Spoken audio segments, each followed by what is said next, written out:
Why is whiteness the elephant in the room? I'll take a stab at it. Well, the elephant in the room is always that which is unspoken of, that which is a present reality but that we don't refer to openly, usually because we don't have the courage to do so. And as I'm thinking about it today, who knows what I'll think tonight or tomorrow, whiteness for white folk, in my experience, there's the old cliche, the definition of being white is not having to think about it, because white is framed culturally in this country as normative.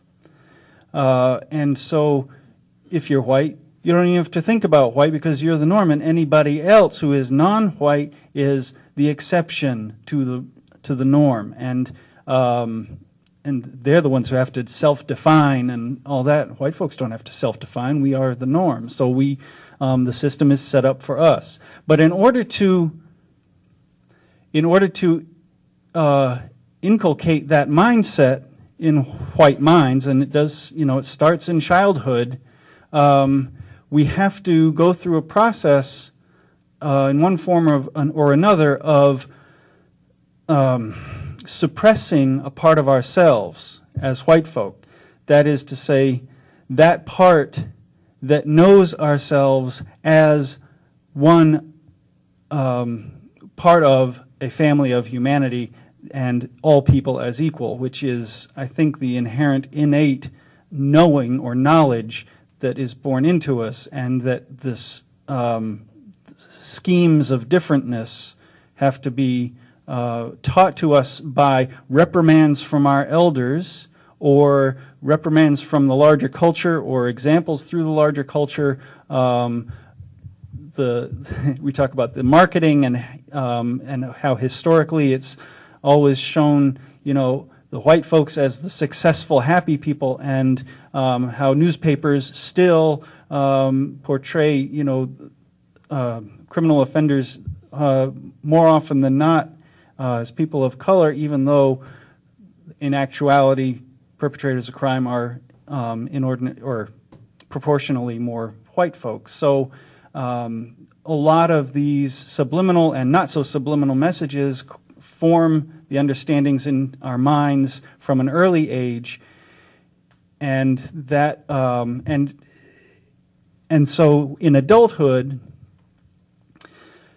in order to maintain the cultural norm within ourselves, we have to continue to suppress that deeper knowledge of sameness, and that we're all same beneath the skin, because there's these two forces fighting within us. And that as a white person, to think of oneself as at one with the rest of humanity is somehow layered with shame by the culture.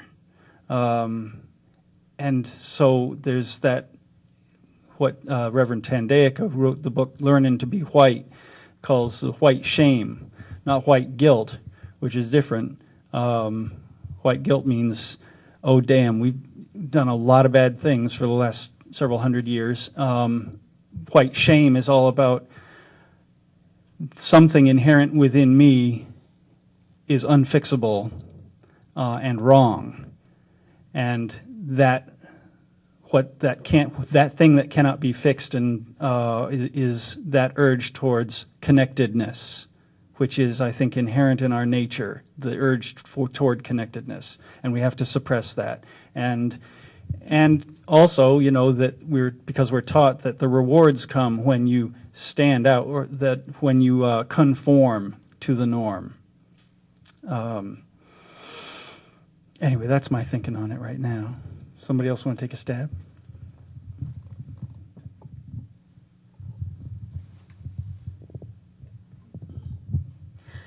I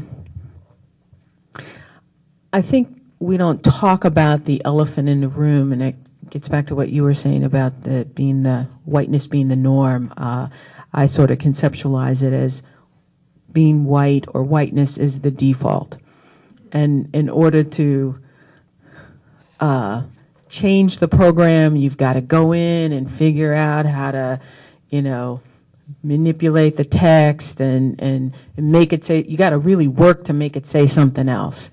Or if you don't want to work at it, then you can just assimilate and be like what the default is supposed to be, because for a lot of folks, that's just easier. I think we just don't know how to talk about what it means to be white. I mean, how often have we asked that question of ourselves? Or what it means to be black? Or what it means to be biracial? Or what it means to be any of the ways in which we identify ourselves? How often have we truly articulated that? And if we don't do that as adults, then kids aren't going to do it. Oftentimes, adults are so afraid to do it that we send all kinds of messages to kids to say, don't talk about that. Beverly Daniel Tatum has a great book called Why Do All the Black Kids Sit Together in the Cafeteria? And at a very early age, and I've seen this, walking through the grocery store, especially when I used to have dreadlocks back when I was much younger. And a kid would point at me and say, "Mama, what's wrong with her hair?" And then the mother would, yank on the kid's arm and say, "Shh, we don't say that." Or, "Mama, why does that man have dirty skin?" "Shh, we don't talk about that. That's rude." And so when you do that enough with any child, it becomes taboo to talk about anything connected to skin color. And then when you start to tie that to the way things are institutionally, culturally, around what it means to be white, the whole notion of privilege and examining that aspect of it, from a black person's perspective, then it becomes, well, I know what it means to be white. It means that you have all that stuff and I have nothing. You have all that access to stuff and I have nothing. But we don't talk about it because it's just assumed that that's how everybody feels. And the only way I see getting around that elephant is just being brave enough to step out of your circle of comfort and having that courageous conversation and naming it. Yeah, there it is right there. I'm not pointing at you, darling. But it's right there. So let's talk about it. But in order for us to get there, we've got to have this skill set, and we've got to give ourselves permission to say it's okay to talk about that. That the world is not going to crumble, that people are not going to have this Jerry Springer moment and start diving across tables and trying to beat the crap out of each other. We just have to say, okay, let's talk about it.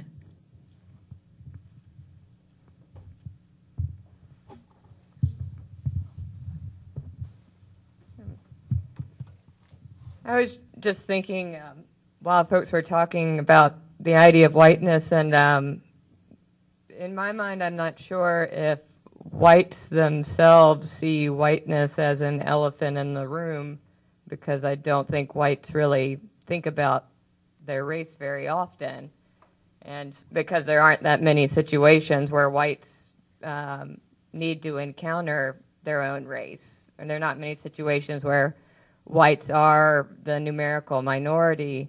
So at least, and I'm kind of basing this on just talking with students in classes as well, is that I don't get the sense that my students are, the white students are thinking about being white, or in a racial conversation perceive whiteness as an elephant in the room.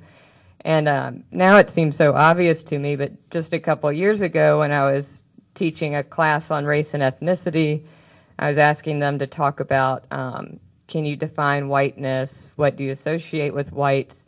Expecting to kind of get answers that there was no real cultural identity to whites. And I was seeing it from a white perspective because I don't really associate a cultural identity with it, but the class was very, not very diverse, so it was white students and maybe 5 African American students who generally sat together, and it became quite clear that those African American students in the class had a definite idea about what whiteness was, and so I don't know if I'm articulating that well, but from my vantage point of being white, it was like, oh, yes, white does have a content if you're not white, especially, if that makes sense.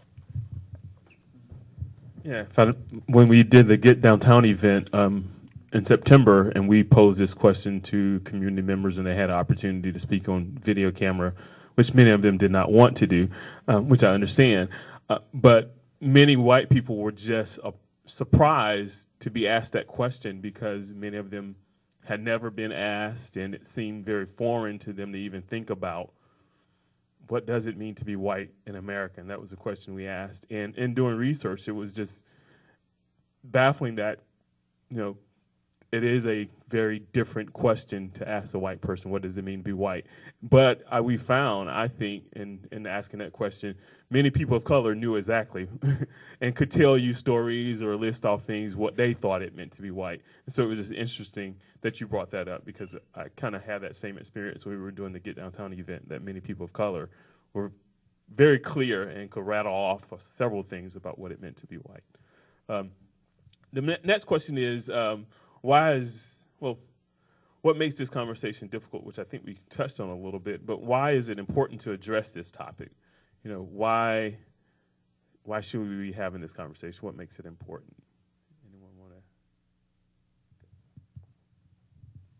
Well, I think if there's anything that people aren't aware is an issue, then that it's affecting so many people in one group of and not at all in the other.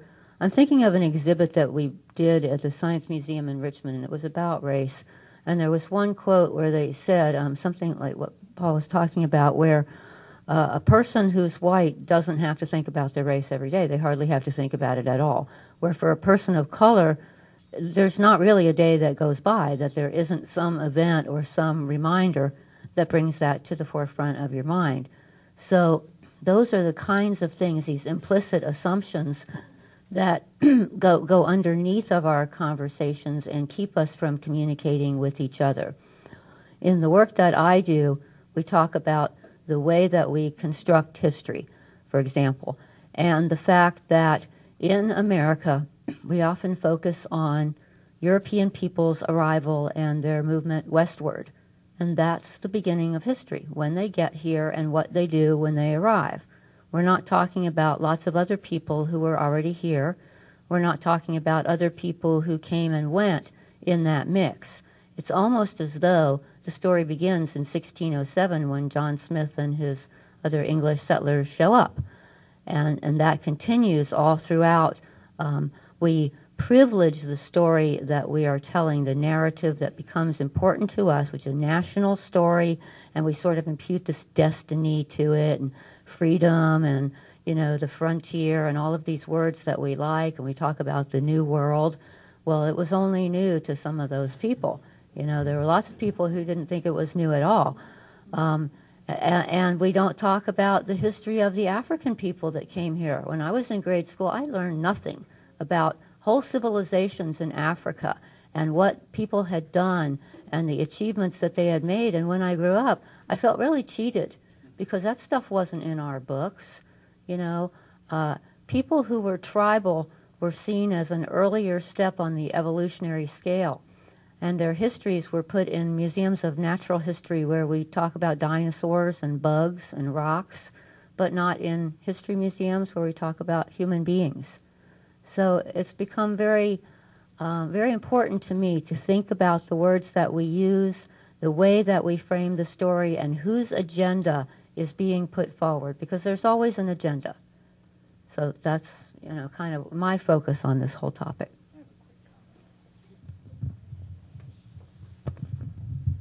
the phrase that came to my mind when you asked, why do we need to talk about this is we have no problem. Again, that yes, we talk about we've made such progress, etc. But it seems periodically that we come up against our blind spots as a society, and it feels like whiteness in this asking it in this way is kind of a cultural blind spot for at least, particularly for white folks, as you pointed out, and it's sort of the next step in this whole process because we're never going to really overcome the divisions, the artificial divisions that separate us in terms of perceptions or constructs until we have the courage and the wherewithal, the medium through which to address this question.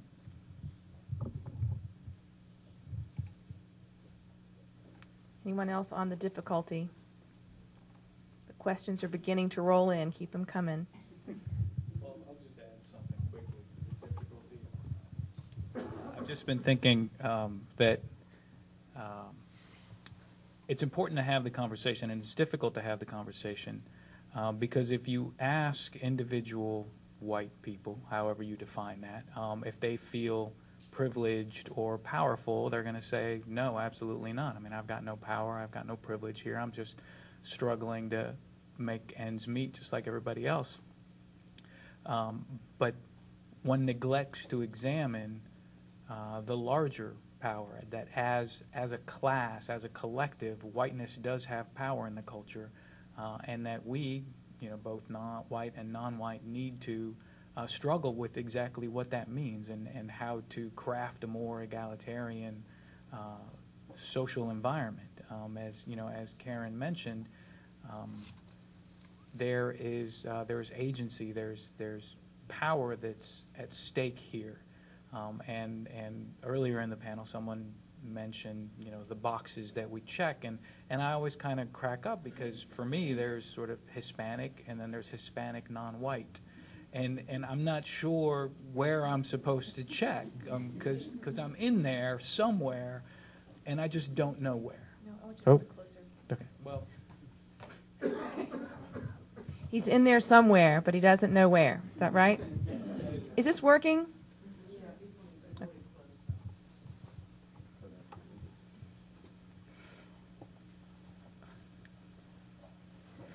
A question from the audience is why black students get more financial aid at school than whites of the same income.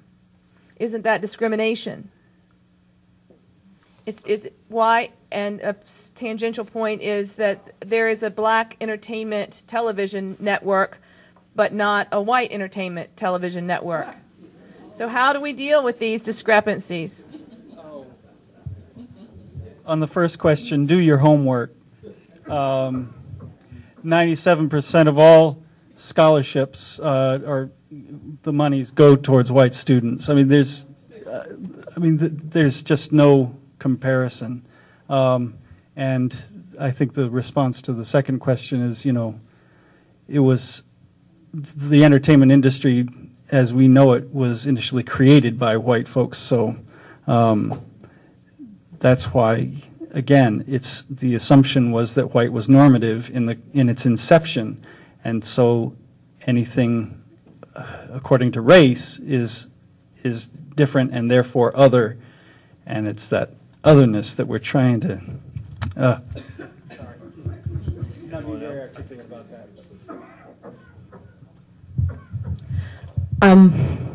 I think this that question is a great example of why it's important to be able to meet people where they're at. Some people are over here with regards to, and this is related to the evolution question I was talking about and my understanding of what it meant to be black. I think people who have an understanding of what it means to be who they are as defined in society and how it relates to how we create those societal norms are in lots of different places. And so when because I've heard those questions a lot in the work that I do. You know, why is there a Miss Black America, or why is there BET, or why are there the Latino Music Awards, or things that look at that seem to be separate. And when we have a society that did not start out inclusive in the first place and continues to struggle with that inclusiveness, the only way that people feel like they are part of the United States, and I want to just speak specifically to how we operate here in the U.S., then folks are compelled to create those avenues that they can identify with because they haven't been allowed to participate in other ways fully the way white folks have been able to participate. And so when I hear the question, well, why isn't there a white entertainment TV, then the response is, well, that's CBS, that's NBC, that's Fox News, that's, you know, or Fox TV. Those are the stations. When you break down the numbers, you know, like you said, you have to do your homework, but you have to do it in a way that gives people a little slap in the back of the head with, okay, it was a good question, and you have to have a good response for those folks who might be over here relative to their understanding of what culture is all about. Because if we're not, some people, when they ask those kinds of questions, they get their hand slapped, or the response is, you know, well, duh, you know. that can add to the pushing back of why some folks don't come to the table. And so that's a really, I respect the question. I know it may, you know, whether or not it was put out there in a heartfelt way, I respect the question, but there are some people who really have that understanding of the separateness, and they're trying desperately to understand what that means. And I think it's our responsibility to continue to try to educate folks and do it in a way that hopefully doesn't build the walls up even further.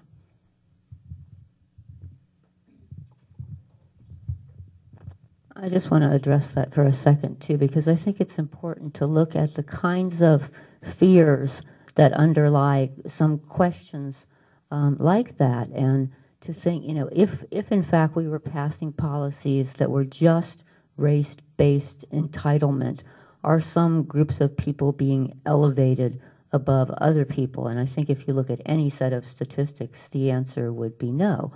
But there are folks who, you know, when they get amongst themselves and some of these stereotypes come to the surface, there's a fear there. And the one that is jumping out at me is people saying, you know, all those Mexicans coming to take our jobs. You know, well, there are lots of different ways that we can break that down. But the bottom line is, I'm afraid I'm going to lose my job, and someone that I don't understand is going to take it away from me. So these kinds of dialogues are so critical in allowing us to understand one another and to find out that there really is that human thread at the bottom, that commonality. And this microphone is going off and on. But the idea that there's not these huge blocks of people that are forming brigades in order to disenfranchise white people and to put everybody else at the top of the heap. I mean, that's just not happening. So, I mean, we have to look at a little bit of, you know, what's happening in the world and look at the stats and say, you know, there's no group that's being elevated over white people at this time.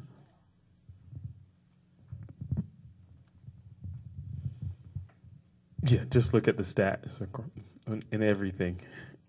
Whether it's Pell Grants, whether it's scholarship money, whether it's welfare recipients, because white people make up a greater portion of the population, they consume a greater portion of all those. So it's easy to research. Google it if you can't find it. But another question is, as a white person, when, if at all, do you notice the difference in your race from other races? Are you cognizant of the differences? And this person says, I very often see the differences in commercials. There will be 4 whites and 1 black instead of 4 blacks and 1 white. So when do you recognize those differences?